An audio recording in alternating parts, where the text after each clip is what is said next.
Mi hermana asegura que yo provoco los conflictos, pero todos empiezan exactamente en el momento en que le digo que no voy a seguir ayudándola. Mi hermana Dani ha pasado toda su vida girando alrededor del caos, pero no un caos espontáneo, sino uno que ella misma fabrica y luego cuelga del cuello de los demás como si fuera una medalla que justifica cada una de sus decisiones pendejas. Yo siempre fui el encargado de amortiguar sus golpes, aunque nadie me lo pidió formalmente, simplemente se entendió que, como el hermano menor estable, disciplinado y con trabajo fijo, tenía que convertirme en su red de emergencia permanente. Durante años me tragué ese papel sin protestar demasiado, porque así fue desde que salimos de la casa de mi mamá, cuando ella se embarazó joven y yo trabajaba en cualquier chamba que se cruzara para pagar mi parte de la renta.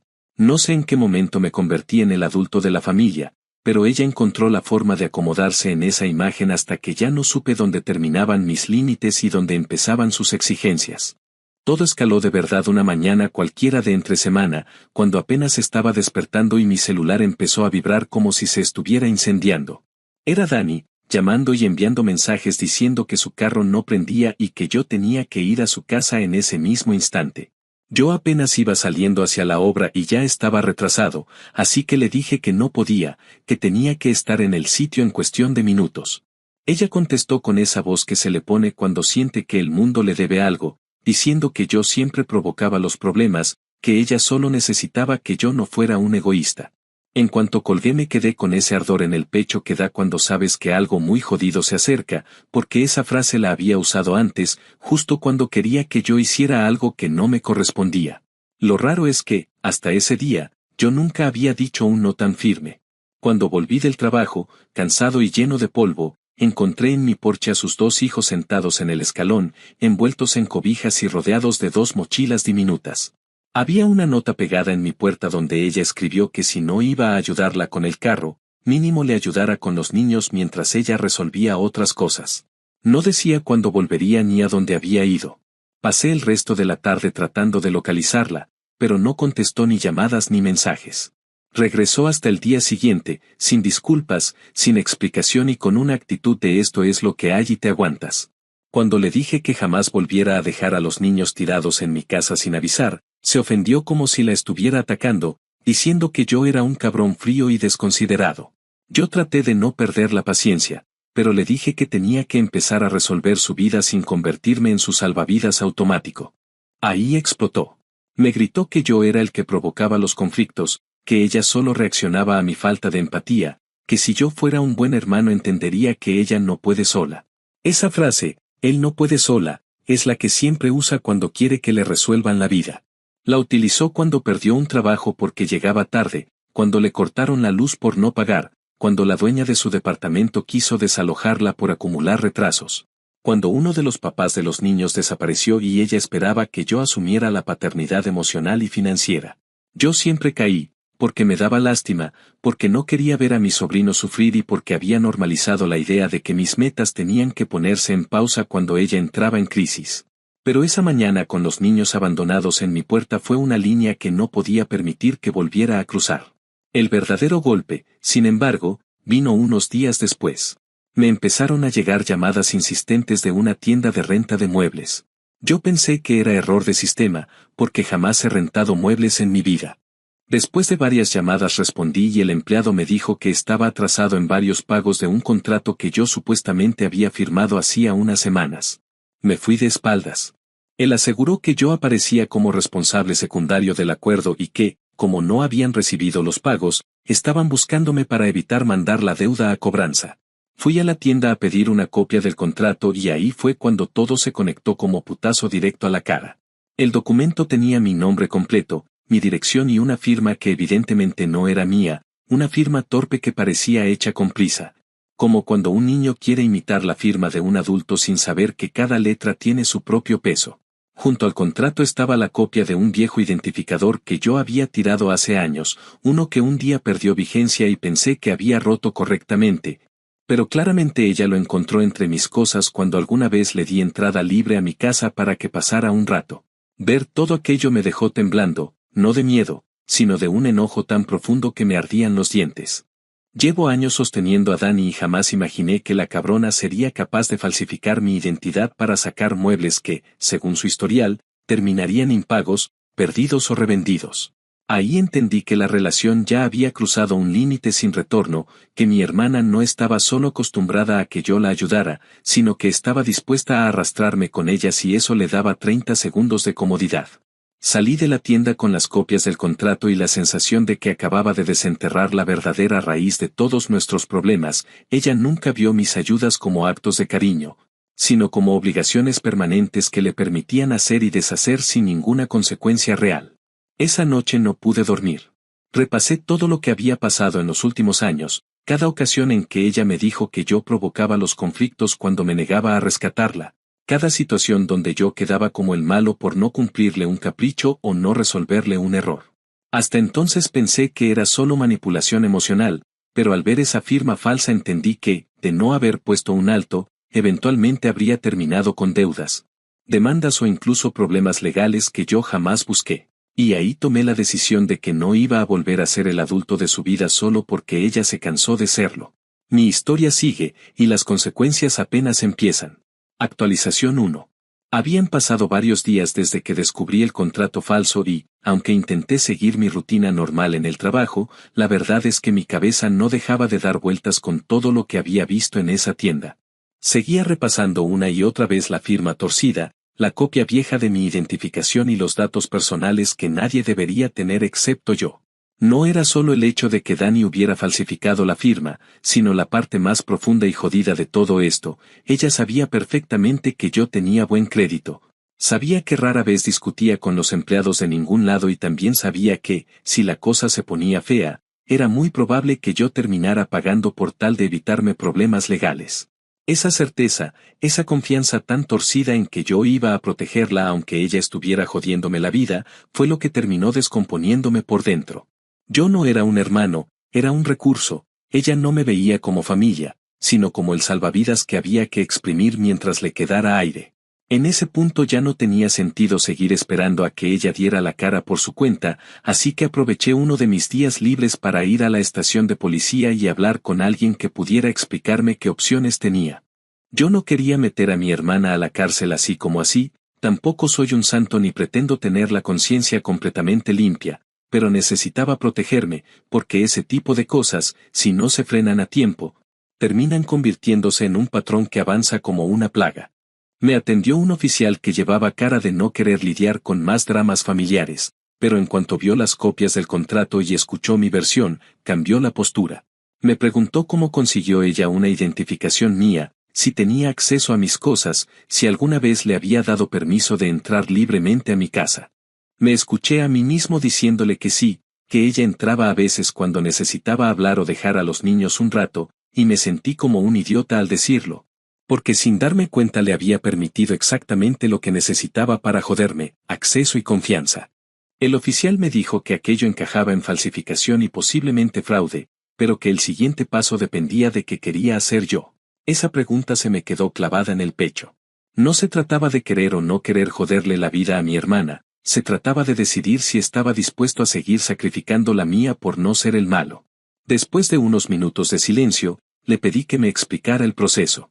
Él me habló de una declaración formal, de una revisión del caso, de una visita para confirmarle a Dani que había una queja en su contra. Dije que sí. Firmé donde tenía que firmar. Me temblaron un poco las manos, no por miedo, sino porque estaba rompiendo un patrón que llevaba años sosteniéndose con mis silencios. El oficial me aseguró que no iban a arrestarla en ese momento a menos que descubrieran algo más grave, pero que sí iban a visitarla y notificarle la situación. Cuando salí de ahí, el aire me pegó en la cara como si hubiera estado respirando debajo del agua por demasiado tiempo. Me sentí un poco más ligero, aunque sabía que lo más complicado estaba por venir. Esa tarde intenté hablar con Dani por mensaje. Le envié una foto del contrato y le dije, sin rodeos, que sabía lo que había hecho y que tenía que ponerse en contacto conmigo. Ella tardó horas en responder, y cuando por fin lo hizo, me contestó con esa arrogancia disfrazada de inocencia que le encanta usar. Dijo que yo estaba exagerando, que no entendía por qué me ponía tan dramático, que ella solo había usado mi nombre porque no le iban a aprobar el contrato con el suyo y que yo debía entender que lo hacía por necesidad. Leer eso me calentó la sangre de una forma que pocas cosas me han provocado. Que alguien cometa una estupidez es una cosa, que luego intente justificarla diciendo que tú tienes la obligación de cargarla es otra muy distinta. Le respondí que la policía ya estaba enterada y que sería mejor que devolviera los muebles antes de que la cosa empeorara. Me contestó diciendo que yo era un desalmado, que estaba convirtiendo un problema pequeño en una tragedia, que solo un hermano sin corazón haría algo así. Cerré la conversación ahí, porque discutir con ella siempre es como pelear con alguien que se inventa su propia realidad. 3 días más tarde, mientras estaba en el sitio de trabajo limpiando herramientas, recibí una llamada desconocida. Era un número del área donde vivía Dani. En cuanto contesté, escuché una voz seria que se identificó como un oficial encargado de la visita de notificación. Me explicó que habían ido al departamento, que Dani se mostró sorprendida al principio, luego indignada, luego furiosa. Él dijo que fue un intercambio tenso, que ella insistía en que yo estaba inventando las cosas por problemas personales, que ella no había hecho nada malo y que la firma era completamente válida porque es su hermano y él se hace cargo de ella. El oficial me dijo que fue justamente esa frase la que terminó de confirmar que sí había mala intención, porque ella misma admitió que esperaba que yo absorbiera la responsabilidad. También me dijo que le dieron un plazo para resolver el tema con la tienda, entregar los artículos o pagar la totalidad del contrato. Le pregunté si la habían arrestado y me dijo que no, que por ahora solo quedaba asentado el aviso. Colgué sintiendo una mezcla rara de alivio y culpa, como si estuviera haciendo algo correcto que aún así se siente sucio por ser familia. No pasaron ni 2 horas cuando mi mamá me llamó, llorando como si hubiera recibido la noticia de una tragedia real. Me preguntó por qué estaba haciendo sufrir a mi hermana, porque no había hablado con ella en lugar de meter a la policía en asuntos de familia. Le expliqué todo como si estuviera hablando con alguien que no conoce la historia, porque mi mamá, por más que la quiera, tiene esta habilidad de cubrir a Dani con una manta de compasión que no corresponde a sus actos. Mi mamá dijo que Dani estaba destrozada, que decía que yo la estaba traicionando, que no sabía en qué momento me convertí en un hombre tan duro. Le respondí que no me volví duro, me volví cansado. Ella hizo silencio, un silencio pesado que conozco bien, uno que siempre llega cuando le toca aceptar que su hija mayor metió la pata. Pero aún así terminó diciendo que esperara unos días, que hablara con Dani, que intentara limar asperezas. Colgué porque si seguía escuchándola iba a perder la calma. Esa noche me invadió una mezcla de agotamiento emocional y cierto miedo extraño, no miedo a Dani, sino miedo a lo que pasaría si yo no detenía esto de una vez. Si ella era capaz de falsificar mi firma por unos muebles baratos, que impediría que usara mis datos para algo más grande. Dormí mal, dando vueltas y sintiendo que una bola de ansiedad se me atoraba en la garganta. Al día siguiente decidí que, si ya había iniciado este proceso, tenía que seguirlo sin titubear, así que saqué copias de todo lo relacionado al contrato, guardé mensajes, tomé fotografías de los documentos. Incluso revisé mis registros bancarios por si acaso. No encontré nada más, pero el simple hecho de buscar me dejó con un nudo en el estómago que todavía no se me deshace. Mientras tanto, Dani decidió ponerse en modo víctima profesional. Subió publicaciones en redes sociales insinuando que la familia puede ser más cruel que los desconocidos, que algunos hermanos disfrutan ver caer a los demás, que la ingratitud es la peor forma de traición. No mencionó mi nombre, pero tampoco hacía falta. Su círculo de amistades llenó los comentarios de palabras de consuelo, de frases como todo se paga y Dios ve todo. Yo dejé el teléfono boca abajo para no caer en la tentación de contestarle, porque cualquier palabra mía, por más lógica que fuera, ella la usaría en mi contra. El día terminó sin resolver nada, pero con una claridad que no tenía antes. Por primera vez entendí que Dani no iba a detenerse por sí sola, que nadie que se acostumbra a caminar con un colchón ajeno abajo de los pies aprende a pisar suelo firme hasta que le quitan el colchón de golpe. El problema es que ese colchón siempre fui yo. Y ahora que decidí quitarlo, lo que viniera después iba a ser inevitablemente doloroso. Sin embargo, el verdadero peso de las consecuencias apenas empezaba a caer. Hay cosas que uno piensa que conoce de su propia familia, pero cuando la gente descubre que ya no puede usarte, saca versiones de sí misma que no habías visto nunca. Y yo estaba a punto de descubrir la versión más peligrosa de mi hermana. Actualización 2. Había pasado más de un mes desde la visita del oficial al departamento de Dani, y aunque yo pensaba que ese aviso formal la frenaría al menos un tiempo, resultó que mi hermana interpretó todo lo ocurrido como una especie de ataque personal que justificaba redoblar su papel de víctima. No sé si lo hizo porque realmente se cree sus propias historias o porque encontró en ese discurso la mejor manera de obtener simpatía de quien estuviera dispuesto a escuchar, pero lo cierto es que la notificación policial no la hizo reflexionar, sino que avivó esa idea absurda de que yo era el enemigo que siempre la había querido ver caer. Durante ese periodo, yo intenté mantenerme alejado de todo lo que estuviera relacionado con ella, aunque fuera por salud mental, porque cada interacción terminaba drenándome de una forma que ya no podía sostener. Sin embargo, la distancia no impidió que empezaran a salir a la luz nuevas cosas que ella había hecho usando mis datos. Como si el fraude con la tienda de muebles hubiese sido apenas una probadita de lo que venía arrastrando desde hacía tiempo.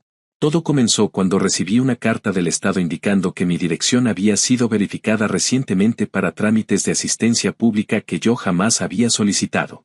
La carta hablaba de actualizaciones en beneficios y confirmaciones de residencia, nada que tuviera sentido en mi vida ni con mi situación económica.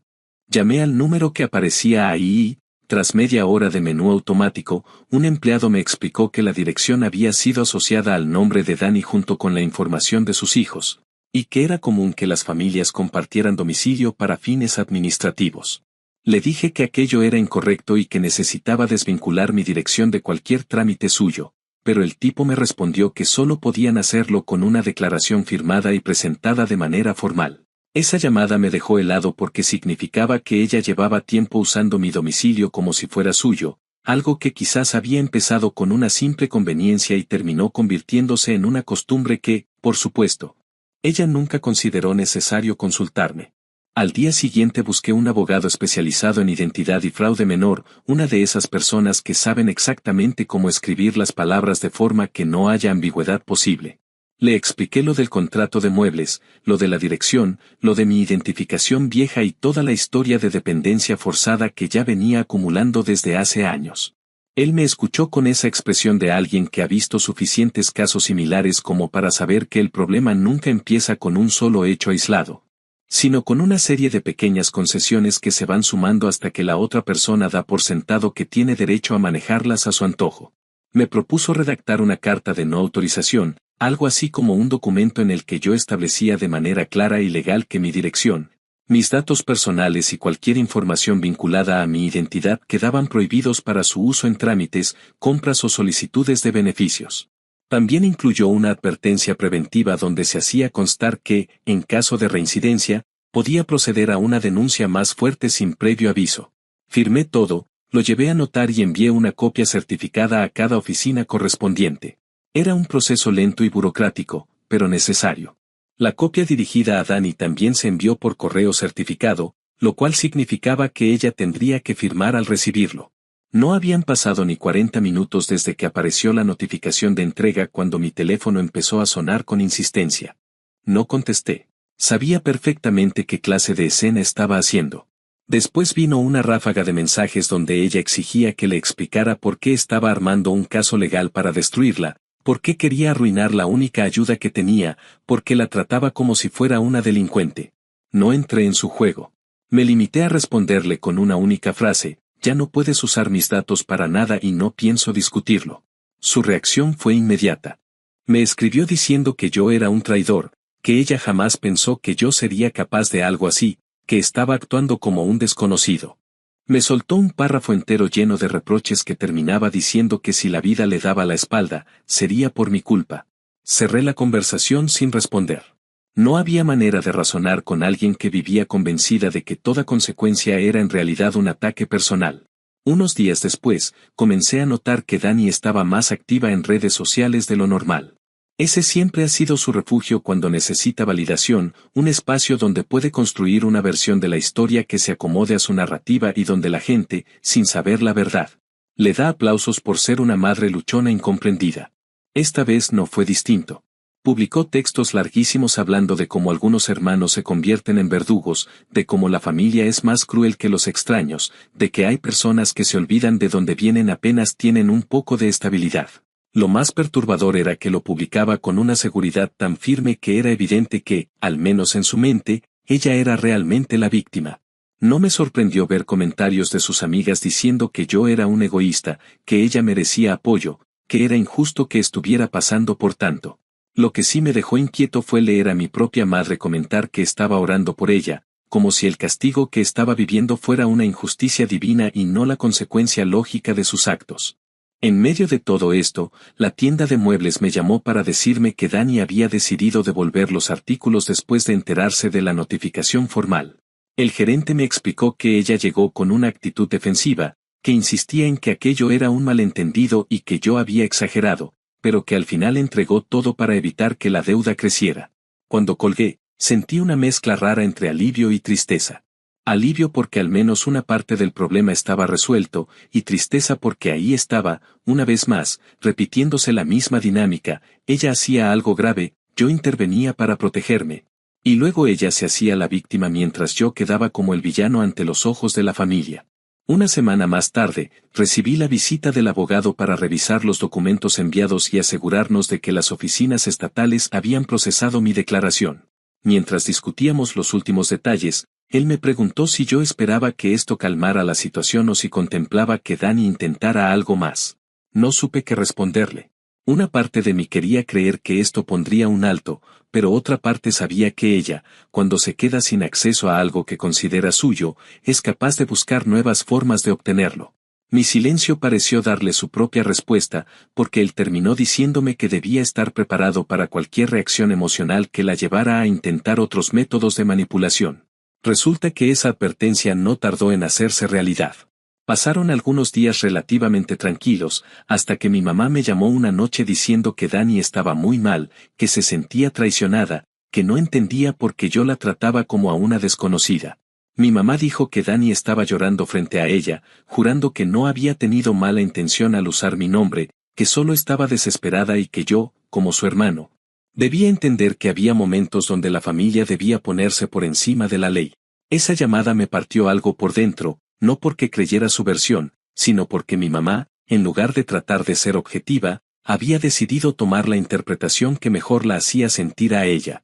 Una donde sus hijas no eran responsables de nada. Le pedí que no interviniera más, que no hablara por mí y que dejara de presionarme, pero ella siguió repitiendo que yo debía perdonar, que la familia es más importante que cualquier documento.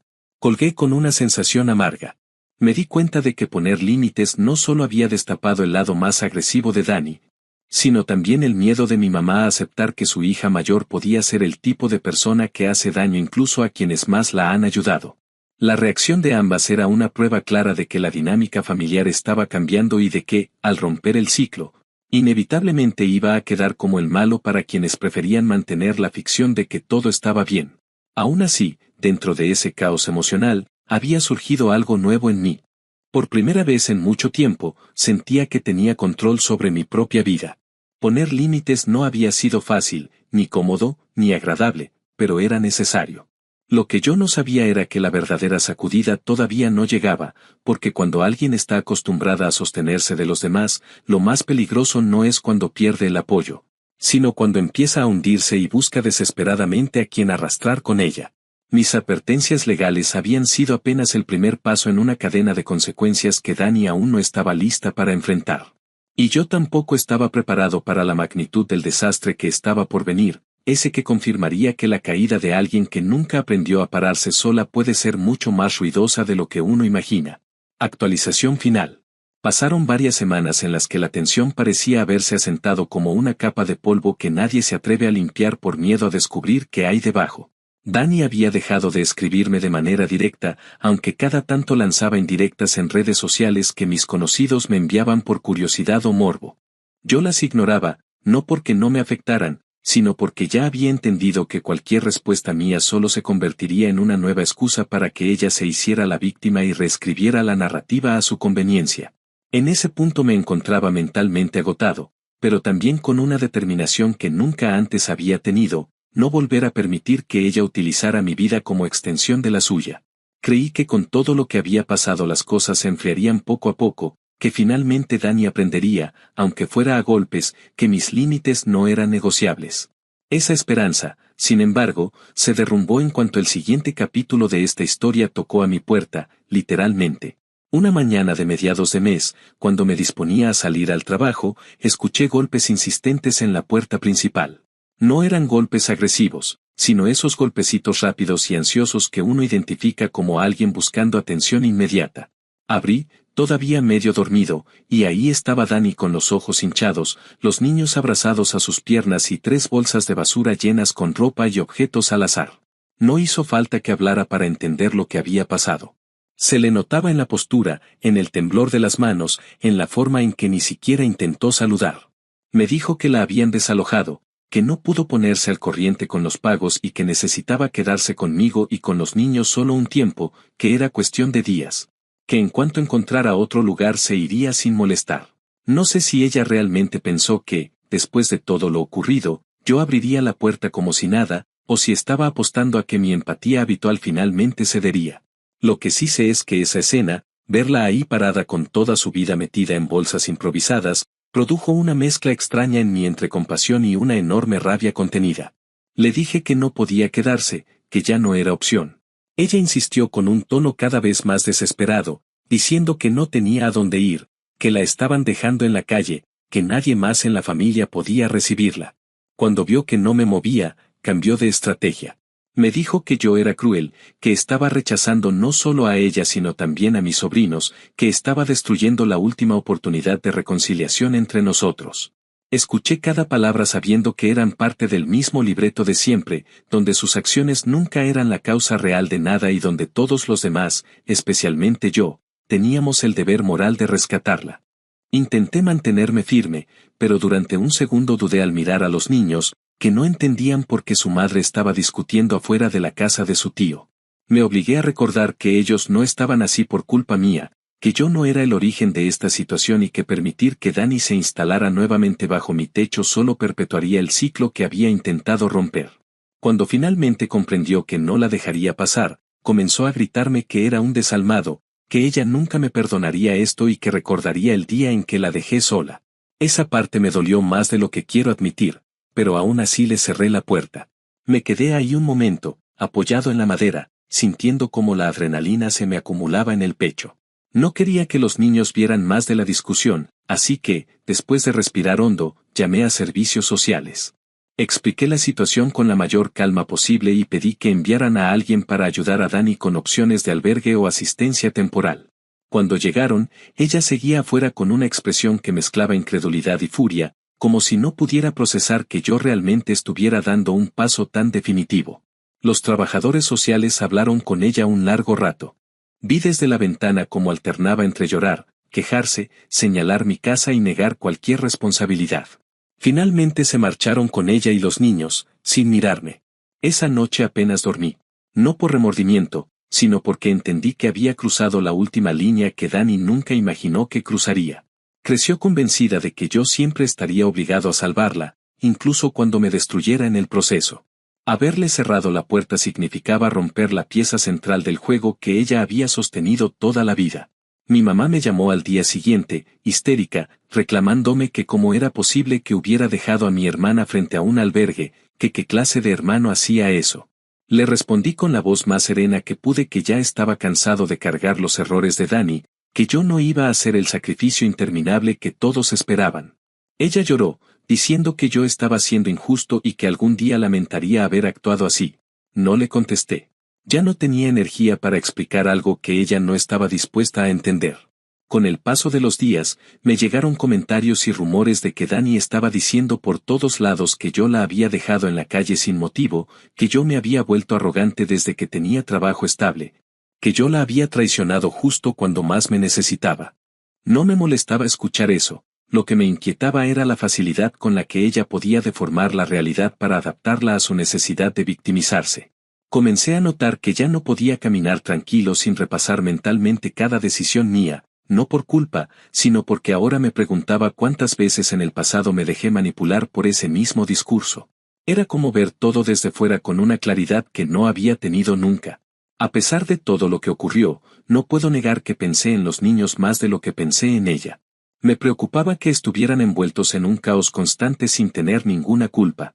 Averigüé discretamente a través de un conocido en el sistema de asistencia que Dani había conseguido una cama temporal en un albergue familiar y que estaban trabajando con ella para buscar un lugar más estable. Eso me dio un poco de tranquilidad, pero también reafirmó que había hecho lo correcto. Si la hubiera recibido en casa, no habría buscado alternativas. Se habría recargado en mí una vez más, prolongando su vida improvisada y jodiendo la mía en el proceso. El último golpe llegó unas semanas después, cuando Dani finalmente me llamó. No era un mensaje ni una nota pasivo-agresiva, sino una llamada real. Contesté porque era mejor enfrentarla de una vez que seguir alargando la incertidumbre. Me habló con un tono apagado, muy distinto al habitual. No sabía si era cansancio, resignación o pura manipulación disfrazada. Dijo que no esperaba disculpas, que solo quería cerrar el ciclo. Me dijo que entendía que yo ya no quería involucrarme en su vida, pero que algún día me daría cuenta de que pude haberla salvado y no lo hice. La dejé hablar sin interrumpirla, y cuando terminó, le respondí que yo no podía salvar a alguien que se empeñaba en hundirse, que lo único que hice fue dejar de hundirme con ella. No gritó, no lloró, no exigió. Simplemente colgó. Esa brevedad me confirmó que la conversación no era un intento de reconciliación, sino su forma de asegurarse de que la historia quedara a su manera, ella como la víctima y yo como el villano. Desde entonces no he tenido más contacto con ella. No sé dónde terminó viviendo ni si resolvió su situación a largo plazo. Lo que sí sé es que, por primera vez en años, mi vida se siente completamente mía. No hay mensajes al amanecer pidiendo ayuda, no hay llamadas de emergencia inventadas, no hay chantajes emocionales disfrazados de peticiones familiares. Extrañamente, no siento triunfo ni satisfacción. Lo que siento es calma, una calma que tenía tanto tiempo sin conocer que casi me parece ajena. Poner límites no me devolvió la paz de inmediato, pero sí me devolvió la capacidad de respirar sin sentir que alguien más está colgado de mi espalda. A veces me pregunto si todo lo que hice fue demasiado duro, si podría haber manejado las cosas de otra forma. Pero después recuerdo cada una de las veces que ella cruzó mis límites, cada ocasión en que usó mi vida como respaldo para sostener la suya, cada momento en que mi madre pretendió que su comportamiento era normal y que yo debía tolerarlo. Y entonces entiendo que no tenía otra opción. Rompí un ciclo que llevaba años devorando mi estabilidad. Si eso me convierte en el malo de la historia para Dani, entonces que así sea. Prefiero ser el malo que finalmente aprendió a poner fin al abuso que el hermano sumiso que se deja consumir en nombre de una lealtad que ella nunca entendió.